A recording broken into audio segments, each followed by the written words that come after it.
আমি আমার বাচ্চাকে নিজের হাতে খুন করেছি, সবাই আমায় ডাইনি মা বলে ডাকে। মেসেজটা পড়েই থমকে গেলাম। মাসখানেক আগে একটা ফিল্টার মেসেজ পেয়েছিলাম, তৃষাদি আমি তোমার লেখা পড়ি, তুমি আমার জীবনের একটা গল্প লিখে দেবে। আমি রিপ্লাই করেছিলাম, আমি তো এখন অত বড় লেখিকা হয়ে উঠতে পারিনি যে কারো জীবনের গল্প আমার লেখার মাধ্যমে ফুটিয়ে তুলব। আমি অনুভব না করলে লিখবো কেমন করে? মেয়েটি আর কোনো উত্তর দেয়নি। সপ্তাহখানেক আগে আবার রিপ্লাই করলো, তোমার না একটা মেয়ে আছে, ভীষণ আদুরে, খুব ভালোবাসো তাকে তাই না? অবশ্যই। তাহলে তুমি অনুভব করতে পারবে। আমি তখন আমার মেয়ে লাবণ্যকে নুডলস খাওয়াচ্ছি। ভীষণ দুষ্ট, ধরতে গেলে এক যুদ্ধ তো খাওয়াতে গেলে আরেক। কিল দুটো পিঠে না দিলেই খেতেই চায় না। মেসেঞ্জারে টুং টাং শব্দ হচ্ছিল। ভাবলাম মেয়েটা ছোট ছোট মেসেজ করছে। কিছুক্ষণ পর অন করলাম, দেখি একটি 3 বছরের বাচ্চা মেয়ের ছবি, লাল পরি ড্রেসে। হাঁটার ভিডিও, হামাগুড়ি দেওয়ার ভিডিও, মাম্মাম মাম্মাম বলা একটা ভিডিও আছে। সর্বমোট 34টা ছবি আর ভিডিও। এতগুলো দেখার কি আর সময় আছে? তাই স্কিপ করে মেসেজ দিচ্ছিলাম, ভীষণ আদুরে মেয়ে তো তোমার। কিন্তু শেষের ছবিটা দেখে আমার বুক কেঁপে উঠল। মোবাইল পড়ে গেল হাত থেকে। সাদা কাফনে মোড়ানো, চোখ বন্ধ। এমন ছবি যে কোনো মায়ের কলিজা ঠান্ডা করে দেওয়ার জন্য যথেষ্ট। আমি কিচ্ছু বলতে পারলাম না। কিছুক্ষণ পর মেয়েটা মেসেজ দিল, দেখেছো দিদি কি আদুরে মেয়ে না আমার? কিন্তু মারা গেছে। আমি আর কিছুই বলতে পারছিলাম না। মেয়েটি বলল, আমি আমার মেয়েকে নিজের হাতে খুন করেছি, সবাই আমায় ডাইনি মা বলে ডাকে। মেয়েটি কি বলছে আমি কিছুই বুঝতে পারছিলাম না। এত আদর করছে দেখালো ভিডিওতে, এত আদরের মেয়েকে, তাও নিজের হাতে। আমি বললাম, মানে? তখন সে ছোট্ট ছোট্ট মেসেজে বলতে লাগলো এলোমেলো ভাবে। আমি সাজিয়ে নিয়েছি। আমি ছিলাম ভীষণ রাগী মেয়ে, বাবা মায়ের খুব আদরে। আমার স্বামী আতিক আমাকে ভুলিয়ে ভালিয়ে ঠান্ডা রাখত। বিয়ের পরেই প্রথমে বেবি নিলাম না, 4 বছর পরে লেখাপড়া শেষ করে তারপর বেবি নিলাম। আসলে বিয়ের পরে একটা বেবি থাকাটা খুব ফিল হয়। আশেপাশের লোকজনের কথা তো ছিলই, তাছাড়া আমিও খুব করে কাঁদতাম, কখন হবে আমার একটা সোনার পুতুল, আমি ওকে নিজের মতো করে সাজাবো। খোদা আমার কথা রেখেছিল, আমাকে একটা পুতুল দেওয়া হলো, মারিয়া, ভীষণ আদুরে মেয়ে আমার। কিন্তু আমার বেবি ছিল কলিক বেবি, সারা রাত কান্না করত, সারা রাত ওকে কোলে নিয়ে হাঁটতে হতো। শ্বশুর বাড়িতে ছিলাম, যত ভালোই হোক 10টা পর্যন্ত তো আর ঘুমানো যায় না। আমি ভোর 5টায় ঘুমাতাম, আবার 8টায় উঠে যেতাম। বেশিরভাগ সময়ে আতিক আমি ঘুম থেকে ওঠার আগে অফিস চলে যেত। ওর অফিস ছিল দূরে। সারা রাতের ক্লান্তি, দিনের কাজকর্ম, বাচ্চার কান্না, ময়লা কাঁথা, খেতে বসে খেতে না পেয়ে আধ পেটে খেয়ে বাচ্চাকে খাওয়াতে গিয়ে আর খাওয়াই হতো না। যত বড় হচ্ছিল তত চিন্তা, আজ এটা তো কাল ওটা। এদিকে ওর স্বাস্থ্য বাড়ে না।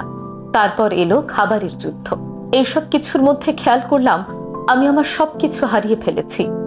আতিকের সাথে পাশাপাশি বসা হয় না অনেকদিন। প্রিয় শাড়িটার ভাঁজ খোলা হয় না বহুকাল। গয়নার বাক্সে ধুলো জমছিল, পেটে মেদ জমে শরীরটাকে ভারী করে তুলছিল। চোখের নিচের কালো দাগ যেন অযত্নের সাক্ষী। চুলে চিরুনি লাগানো হয় না অনেকদিন। কবিতা পড়ার ভীষণ শখ ছিল, সবেতেই পড়ছিল ধুলো। আমি কাউকে কিছুই বলতে পারতাম না। সবাই বলতো এটাই স্বাভাবিক, সবকিছু ঠিক হয়ে যাবে। কিন্তু আমি যেন এসব মেনে নিতে পারছিলাম না। নিজেকে ভীষণ হীন করে ফেলেছিলাম। স্বামীকে পর মনে হতো, বাবা মায়ের যে কোনো কথাই যেন মনে হতো আমাকেই বলা হচ্ছে। ততদিনে মারিয়া ভীষণ দুষ্টু। টিভি মোবাইল না দিলে খেতেই চাইতো না। নিয়ম করে দুধ, ডিম, কলা সবকিছু খাওয়াতাম, কিছুতেই ওর শরীর ফিরত না। ওকে খাওয়াতে বসলে ঘন্টার পর ঘন্টা ওর পেছনে দৌড়াতে হতো। এতে করে আমার মেজাজ আরো খিটখিটে হয়ে থাকতো। কথায় কথায় ওকে মারধর করতাম। কেউ আমায় কিছু বললে বাচ্চা মেরে রাগ দেখাতাম। তখন ওরা আর আমাকে কিচ্ছু বলতো না, মনে হতো বেশ হয়েছে, উচিত হয়েছে। কিন্তু এতে করে ভয় জমছিল মারিয়ার মনে। এত মারতাম, তবু আমার কোলে এসে কান্না করত, সারাক্ষণ পেছন পেছন ঘুরত, কোনো কাজ করতে দিত না ঠিক মতো। এত কিছুর পরেও মেয়ের হাসি দেখে সবকিছু ভুলে যেতাম। কিন্তু ভেতর ভেতর একটি আত্মগ্লানি রয়ে যেত, আর তা পরোক্ষভাবে মারিয়ার উপরে ফেলতাম। একদিন মেয়েটার কি হলো জানি না, কিছুতেই কোল থেকে নামছে না। এদিকে ওর খাবার টাইম হয়ে গিয়েছে। খাবারের বাটি হাতে নিতেই ওর কান্না শুরু। ভীষণ রাগ উঠে গেল। দিলাম মায়ের, স্বাভাবিক, প্রায়ই দিতাম। তারপর ঢেলে ঢুলে খাওয়াতে লাগলাম। কোনোভাবেই ওর কান্না থামছে না। এদিকেও বমি করতে চাইলে আবার মায়ের দিলাম। তারপর একটা সময় পর রাগ করে রান্নাঘরে চলে গেলাম। রান্নাঘরে গিয়ে রান্না চড়িয়ে ফিরে এসে দেখি মেয়ের কান্না থেমেছে, ঘুমুচ্ছে। তখন কেমন জানি ভীষণ মায়া হলো। কাছে গিয়ে কোলে তুলে নিতেই দেখি মেয়ের সারা মুখে রক্ত, জামা কাপড় সবকিছু। আমি ভীষণ ভয় পেয়ে যাই। দৌড়ে মেয়েকে পানি খাওয়াই, দুধ খাওয়াই, কিছুতেই মেয়েটা চোখ খুলছে না।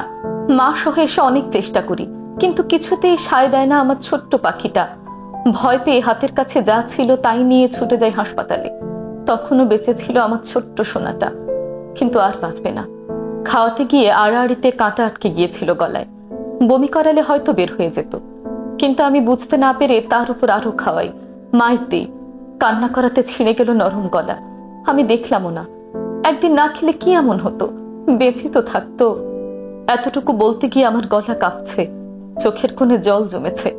মনে হলো বুকটা থেকেও পাথর চাপা দিল। এবার আমি আমার মেয়ের দিকে তাকালাম। এতক্ষণ মারিয়াতে আমি আমার নিজের মেয়ের মুখটাই কল্পনা করছিলাম। এবার আটকে উঠলাম। না না, এ কি ভাবছি? আমার মেয়ে। দৌড়ে গিয়ে তাকে বুকে জড়িয়ে ধরলাম। আমার মেয়ে তখনও মাথা নাড়ছে, নুডলস খাবে না। আসলেই তো, একটা দিন না খেলে কি এমন হতো মারিয়ার, বেঁচে তো থাকতো। তখন সে আবার মেসেজ দিল। কি ভাবছো? আমি ডাইনি, তাই না? না, আমিও মা, আমিও বাচ্চা না খেলে তাকে মারি। তোমার ওটা অ্যাক্সিডেন্ট ছিল, তোমার দোষ না। তুমি ভাবছো, কিন্তু তারা ভাবেনি। তারা আমাকে খুনি বানালো। মিডিয়াতে নিউজ হলো মায়ের হাতে খুন হয়েছে নিষ্পাপ মারিয়া। আমি 4 দিন কিচ্ছু খাইনি, হাসপাতালে বসেছিলাম। 4 দিন পর ওরা মারিয়াকে দিল। না, তখন আর সে মারিয়া ছিল না, লাশ শব্দটায় ডাকা হচ্ছিল তাকে। আমার মেয়েটাকে ওরা আমায় একটাবার ছুঁয়ে দেখতে দেয়নি। যে সন্তানকে কোলে নিয়ে রাতের পর রাত নির্ঘুম কাটিয়েছি, সেই সন্তানকে কোলে নেওয়ার অধিকারটুকুও ছিল না আমার। কোলে নিতে গেলেই, ছুতে গেলেই বলা হচ্ছিল, ডাইনি কোথাকার, কুকুর বেড়ালে তো নিজের বাচ্চাকে আগলে রাখে, আর তুই তার চেয়েও খারাপ, মেরে ফেললি। আমরা বাচ্চা মানুষ করিনি? একবেলা না খেলে কি এমন হতো? আসলে একবেলা না খেলে কি এমন হতো? আমিও তো আজ 4 দিন না খেয়ে আছি, মরে তো যাইনি। আমি সে রাতে আর ঘুমাতে পারিনি। বারবার মারিয়াকে ভাবতে গিয়ে আমার নিজের মেয়ের মুখখানায় ভাসছিল। আমিও তুই মেয়েটার মতোই ভাবি, সবকিছু হারিয়ে ফেলেছি। কি থেকে কি হয়ে গেল, কি ছিলাম আর কি হয়ে গিয়েছি। এমন অনেক মেয়েই তো এটাই ভাবে, কিন্তু যারা একটা সন্তান পায় না, তারা তো এই কি থেকে কি হয়ে যাওয়াটাই খুঁজছে। পরের দিন আবার নক দিলাম মেয়েটাকে। এখন তুমি কেমন আছো? 6 মাস রিহাবে ছিলাম। সারাদিন খেয়ে দিয়ে ঘুমাতাম, কোনো কাজ ছিল না। কারো জন্য রাত জাগতে হতো না, কারো জন্য ছুটতে হতো না, বাঁকা কোমর নিয়ে ঘুমোতে হতো না। চাইলেই সাজতে পারতাম, যা ইচ্ছে তাই করতে পারতাম, কিন্তু কিছুই করতে পারতাম না। চোখের সামনে মেয়েটা মাম্মাম মাম্মাম বলে হাসতো, দৌড়াতো, তারপর চোখের সামনে ভেসে উঠতো সেই রক্ত মাখা মুখ। আমি জেগে থাকলে চিৎকার করতাম, তাই আমাকে ঘুমের ওষুধ খাইয়ে দিনের পর দিন ঘুম পাড়িয়ে রাখা হতো। এভাবে কতদিন কেটেছিল মনে নেই। একদিন আতিক এলো, সাথে কিছু খাবার। খাবার হাতে নিয়ে আমি ওর দিকে তাকিয়ে রইলাম। কোনো প্রশ্ন নেই চোখে, শুধু ওকে দেখছিলাম। শরীরটা কেমন ভেঙে গিয়েছে, দেখেই আমি কেঁপে উঠলাম। আতিক বলল, মারিয়ার জন্য বাসায় মিলাদ রেখেছিলাম, সেই খাবার। ও আর কিছুই বলতে পারছিল না, আমিও আর কিচ্ছু বলতে পারছিলাম না। মনে হচ্ছিল কেউ আমার গলায় মোটা দড়ি বেঁধে 2 দিক দিয়ে টানছে। আমি টিফিনটা ছুঁড়ে মারলাম ওর দিকে। তোমার কি মনে হয় এই খাবার নামবে আমার গলা দিয়ে? টিফিনটা সজোরে ওর মাথায় আঘাত করলো, সারা গায়ে খাবারের ছড়াছড়ি। এবার আতিক ভয়ঙ্কর রেগে গেল। রাক্ষসী, আমাকেও মারতে চাও? পাগল হয়েছে তুমি? যাও, এখানে পচে মরো। আতিক আর কখনো আসেনি। আমাকে বাপের বাড়িতে নিয়ে যাওয়া হলো। সারাদিন মেয়ের খেলনা, জামা, জুতো, এমনকি ভাঙা পুতুলগুলো আগলে ধরে বসে থাকতাম। বাবা মা অনেক চেষ্টা করতো আমাকে স্বাভাবিক করতে, আমি যা পছন্দ করি তাই করাতে।